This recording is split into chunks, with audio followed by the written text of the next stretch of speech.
Alright, y'all, so I finally figured out how I can do the configuration and it'll work. I am going to use that block. I'm going to scoot it up some so that I'll have more hangway over there. But I finally figured out how I'm going to get it.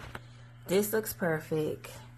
So I'll finally be able to see what this thing really do. So now that I know how that's got to be, let me do a little bit of adjusting, like I said, because I want to make sure I got enough hang time right here on this part, because this will be in the way. Well, it might, yeah, this will be in the way. So I make sure I scoot all that up and then it'll be out. But all right, let me reconfigure and scoot some stuff over, and then I'll come back and show you how the final results. Alright, y'all, so I figured why not let y'all see how I'm going to put this stand together. Now, again, this is all scrap wood that I've already had in my house, but I went ahead and took the measurements for you, and I put the measurements on there. This is a 3x3 wood. This was a 3x3 wood that I used. I was going to use for some legs for a table I was making, and it's 15 inches tall that way. So you got 3x3, 15 inches tall, and this is just like a 2x2, 2x1. And it was in a regular height, I mean a regular length or whatever, however long you think you need yours to be. This one is, okay, so this one is 23 inches long. Like I said, I bought this to make some shelves, and this was supposed to be the legs to my tables. So this is just extra scrap wood I have at the house. So the first thing I did was I went ahead and made the base. This is the base. This is what the machine is actually going to sit on, and this is the base that I have for this part. But anyhow, so I went and got some screws. I have the deck screws that I'm using by Deckmate. Let me show you. Hold on, show you the box. I'm using these right here.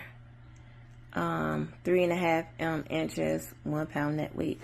And I'm just screwing them into the bottom so that this will sit flush with this. I only have 3 of them in there right now, and I'll probably put another one in there just for safekeeping because that machine is heavy. So we're going to add those on there, and I went ahead and I made my marks. So you can see I have marked on the board. So I know that the machine needs to stop here. This is the end of my machine.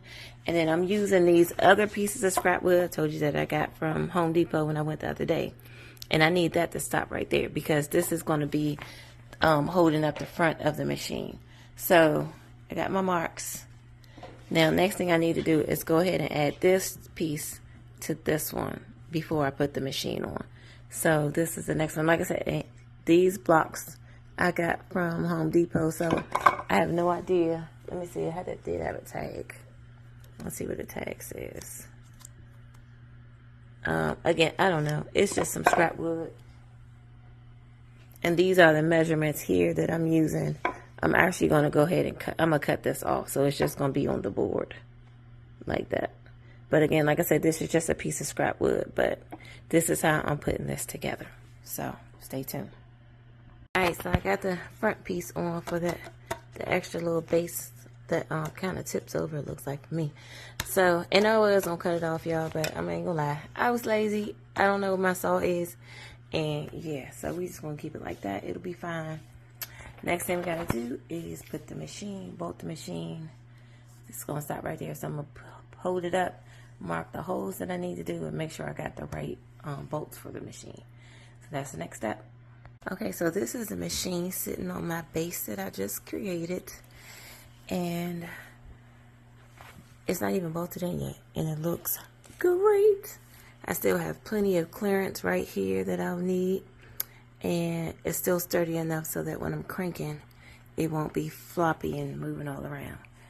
And I'm going to tell y'all, I can't wait to use it. I am going to be using it today. Can't wait, can't wait, can't wait, can't wait. Okay. So this is what it looks like. And I'm now debating, should I go ahead and spray paint the stand? Because it's going to be in my office. And this is going to be planted on there. Yeah.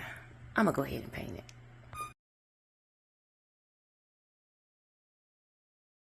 Alright, y'all. So I had some sample cans that I got from Home Depot a while ago. This is like a light brown, coffee-like color.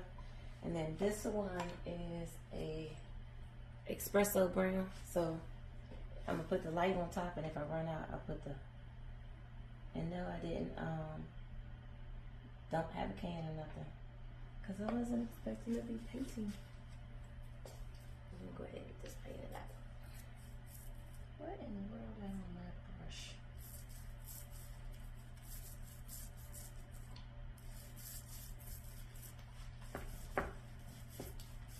Yeah, so I was trying to figure out where I was gonna put this in my sewing room.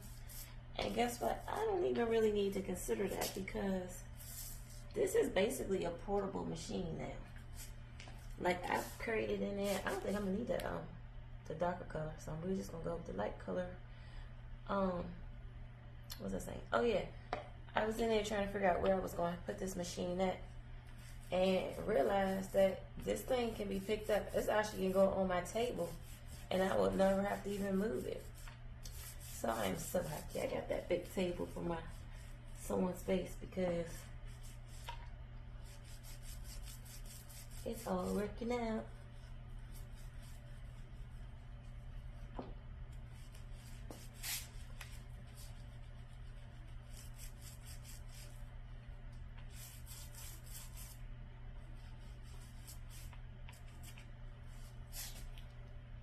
I was looking for some spray paint, y'all, but I don't know. I didn't have any. Do not do what I'm doing. Just do as I say. Make sure you get your little can for your paint, so you can drip it and not waste a whole lot of paint. Like I said, these are just some little samples that they had in the oops section, and I did like the color, and I was like, I'll probably use this. Now check me out. I'm using it. And it's cold outside right now, so I'm not going outside. So I just put me a little trash bag down, so I can get this on here.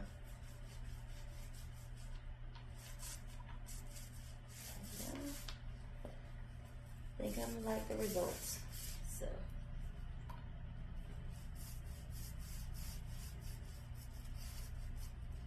let me get this paint on here, and I'll be back.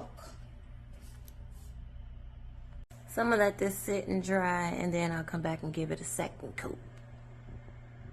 Alright, y'all, so I went ahead and added that last coat on this side.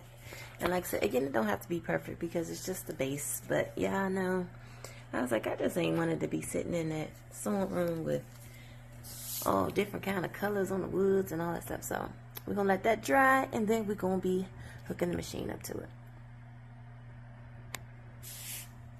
Alright, y'all, so I had to change some things around in my sewing room last night so that I could put my new machine that I got from Amazon, my new cobble making leather hand crank machine. So this is what it looks like after I put it on the base. I do love it.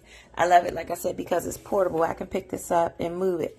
So when I'm actually using the machine, I'll probably either put it on my cutting table or maybe on my sewing table, since I have room to do that as well. So I am so excited.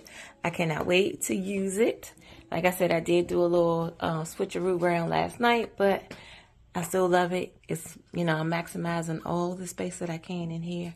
I probably, you know, if I was staying here longer, I would probably take them shelves all the way up to the ceiling. I would take that crown molding off and carry them all the way up. But the next house. All right, y'all. See you soon.